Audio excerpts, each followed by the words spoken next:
What's happening, everybody? Welcome back. This is Forgo, and Netmarble might have done something that's actually pretty cool, at least for some players out there, especially regarding what we're going to have coming up in the Ages Challenge, as we'll talk about here in a little bit. Now, what did they post yesterday? Well, they posted a little of this, right? So in the forums yesterday, they actually posted up a re-entry for 4 specific characters. And obviously, one of them is Leona, baby doll, getting a good old rerun, right? And then we also have the other characters like Athena, Hodoru, and Lung, all 4 of which are in the Ages Challenge. All 4 of these characters you can choose from the Ages Challenge, which is pretty cool. In all honesty, guys, it's really good that they did this, and they did this in the last event with Iori as well. And what did we find out in that event? Well, we found out, even though that none of the characters did get buffed, Iori especially was godly in that thing. So it kind of leads me to believe that more than likely, you know, at least one of these characters is going to be godly, and we can pretty much assume who it's going to be. Probably Leona, because she's really the biggest damage dealer out of every one of these girls. None of these other girls are really that strong as far as damage. Athena, Hodoru, and Lung are mainly just support characters, but that still could be very, very useful in the Ages Challenge. So let's talk about it. So this is going to be a chance up, guys, where you're actually going to be able to select a fighter, which is awesome, just like in that past event with Iori, to have that 1.8% chance up. That is amazing, guys. So good, so nice, so good, right? And then of course the 3 PGs are going to be returning.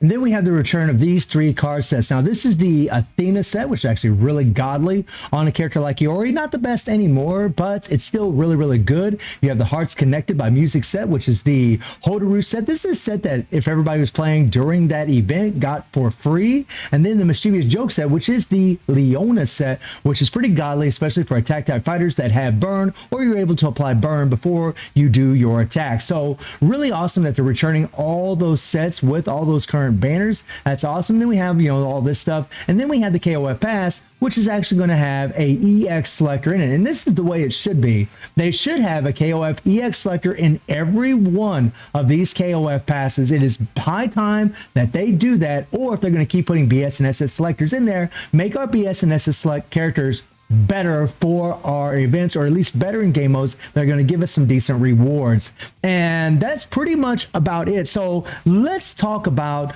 all these characters, guys. Let's talk about them, starting with Hodoru. Now, Hodoru is a complete support character. This is a character that has increased target damage received, especially when you get her at A5 with the weekend. And her weekend actually gives increased all enemies damage received by 35%. Now, here's the thing about Hodoru, guys. This isn't very good. We now have characters at level 90 that give increased target damage received by 100%. The characters that are in the banner right now, both of them, give increased target damage received by 100%. Pai Chin gives increased target damage received by 100%, and others.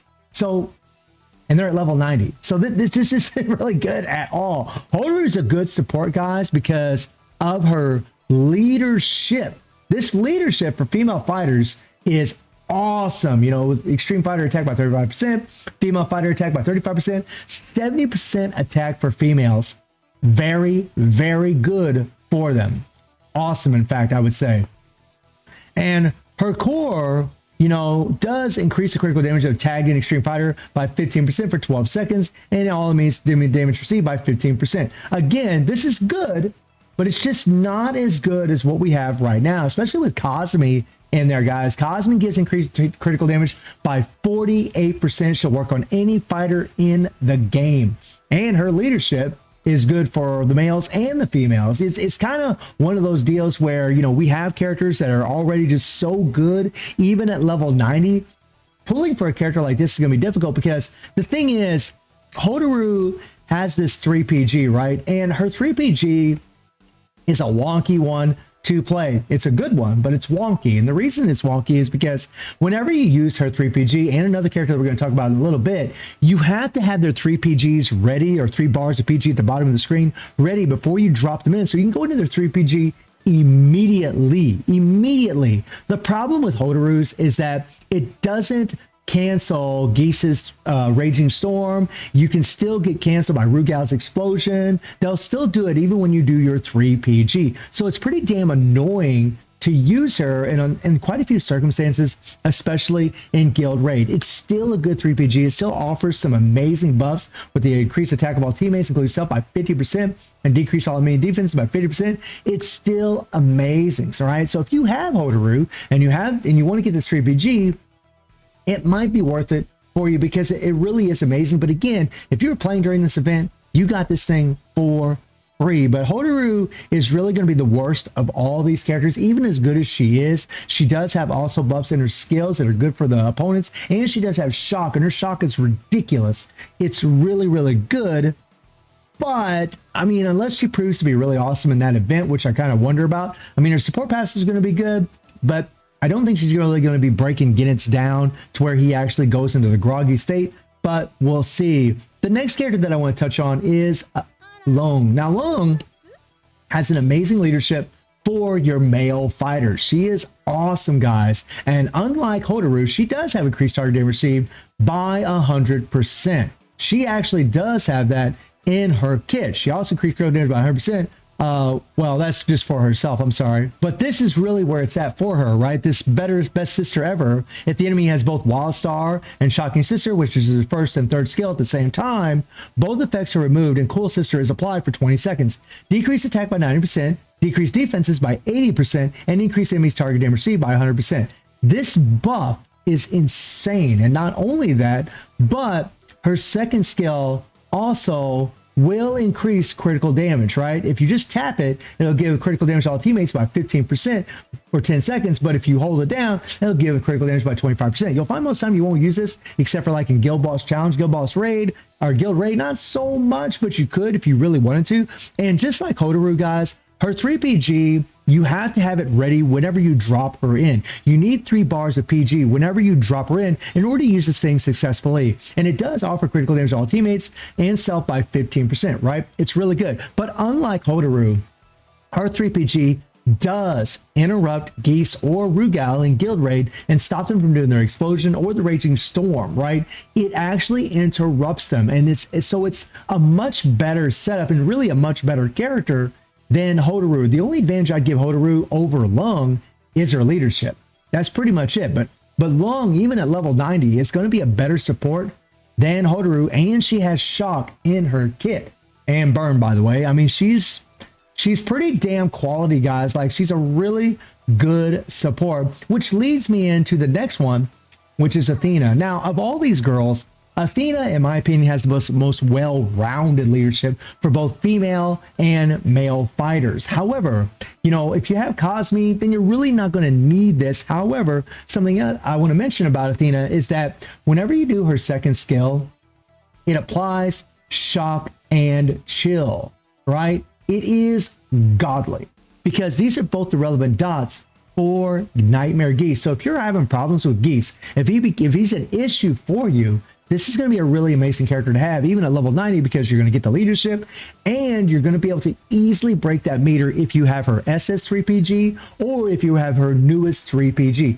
These are two big things about this character, right? Her 3PGs, whether you have the SS or the newest one, won't get interrupted by the Raging Storms or by Rugal's explosion. The other thing about her, guys, is that she does increase target damage received by 60%, which isn't as good as everyone else, but it's still pretty nice, right? But when you tap the skill twice, you get this here, right? Which increases all attack by 100% and penetration by 5,000. And this buff alone is really, really amazing. Now, to be fully transparent with you guys, Cosme has the same thing except for the penetration. Whenever you tag her out, she gives 100% attack to all of her, you know, friends on the team, right? Whereas Athena can do the same thing, but she also offers the penetration, right? And both of them have the exact same leadership, right? She's a really, really good character, especially if you're trying to break the meter against Geese. Really amazing leadership, a well-rounded character. And if you have her at A5, she will become pretty damn nutty because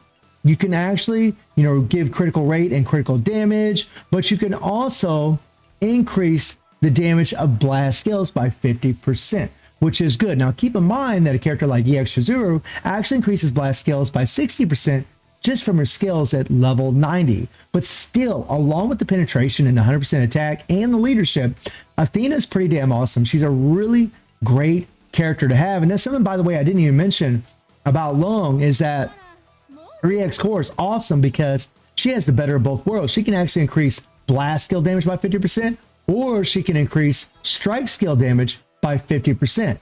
Both of which are awesome because you have a multitude of characters that have blast and strike skills.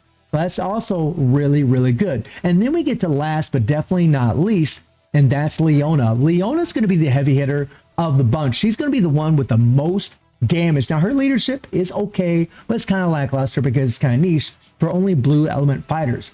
But the thing about Leona, guys, is she's a very strong character, and her dots, her bleed is insane. And what we found in the last AG's challenge is that she breaks the meter very, very well. And now that you can apply nuts to this character in this particular event, I'm betting Leona's going to be one of those godsend characters, kind of like what happened with Yori in the last patch. I think, I mean, I don't know yet, but we'll know tomorrow for sure if Leona's actually going to be really amazing in that thing. And I think she actually will. I think this is going to be that go-to character for a lot of players because she's already arrived in the game. There's players that already have her, so they might want to pull for her and use her, put her in that selective chance, so that way they have a character to get it done. Now, I would not spend your rubies, guys, on any of these characters unless, you know, you need a strong support. If you already have Kazumi, you really don't need any of these support characters. You don't need Hodoru. You're not going to need Long. You're not going to even need Athena, even though Athena is really, really great for breaking the meter. But then again, so is Kazumi, right?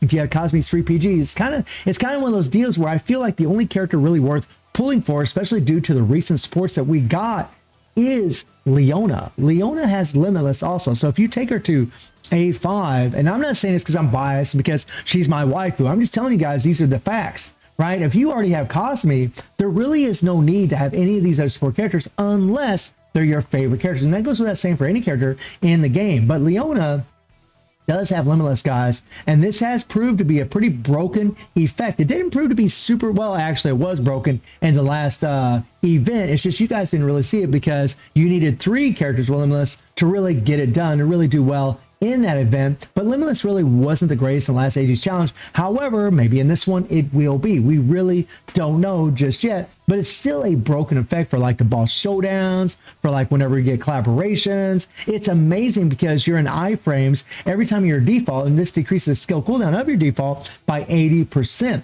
and your skills. But if you're just doing your default over and over and over, you're in a constant iframe or invincibility frame where you don't take any damage at all during the entire duration while you're doing that default over and over and over, which means that you have a large amount of time to where you're completely invincible and you're doing a bunch of damage to the opponents. This is very, very powerful. Leona is also a pretty decent support character as well. She's amazing for breaking the meters against Rugal. So if you're having a problem against breaking meters against Rugal, Leona is going to be a godly character for you guys because you could use her SS3PG or the 3PG that you get for the EX version of her. Either way, it'll work because neither one of them get interrupted, just like Athena, right? That's something that's really nice about both these characters. And, you know, she does have increased target damage received by 50%, which is nice, guys, and decreased enemy defenses by 60%. These are all good things. You have increased our target damage received by 55%, and that 55 and 50 do stack on top of each other, right? And if you have her at A5, then these go up even more to where you're going to have increased target damage received by 60%, and you're going to have increased target damage received by 65%, which makes Leona a nice little combination character of support and damage dealer. However, she still isn't going to compare, as far as support is concerned, to, say, someone like Kazumi or even Jeanette and all that matter, guys. Like, both those characters are still going to be better supports than Leona. But if you're having trouble against Rugal and you're trying to increase your scores and you want a character that can break the meter very easily, especially if you're going to have, if you have the 3PG for her, whether again it's SS or EX version, this is going to be your girl. This is going to be the girl that can get it done. She is amazing, guys. She is awesome. And I do believe that she's going to be that go-to character for this next AG's challenge. It's pretty convenient that Netmarble decided to do what they did in the last event and incorporate these reruns right before the AG's challenge is going to open up. And I do believe there is a reason for that because those characters could probably help you tremendously. But I really think that Leona is probably going to be the top dog as far as damage dealers. But those other girls are great supports. It's just that if you have Cosme, guys, it's like You really don't need them in all honesty, but they're still really good support characters. They can come in useful in certain times in the game, and every one of those characters, guys, Athena, Hodoru, Leona, and Lung, all of which are in the AG's challenge. So hopefully this will provide some insight as far as whether or not you really want to pull for these characters. My advice to all of you is just to wait and pull for any of them, unless any of them are your favorite characters. I would just wait and see how they perform in the AG's challenges before you start spending all of your rubies, because we all know that they're going to throw out something else right immediately after the Jeanette and Cosme banner, and those might be characters that you might actually want to pull for instead of these characters in this rerun. So guys, let me know how y'all doing in the game, and I do stream on Twitch at 9 p.m. to put some time, link in the description below, and I hope you enjoyed the video. Thank you for watching. Y'all take care and have a good one. See everybody. Take care.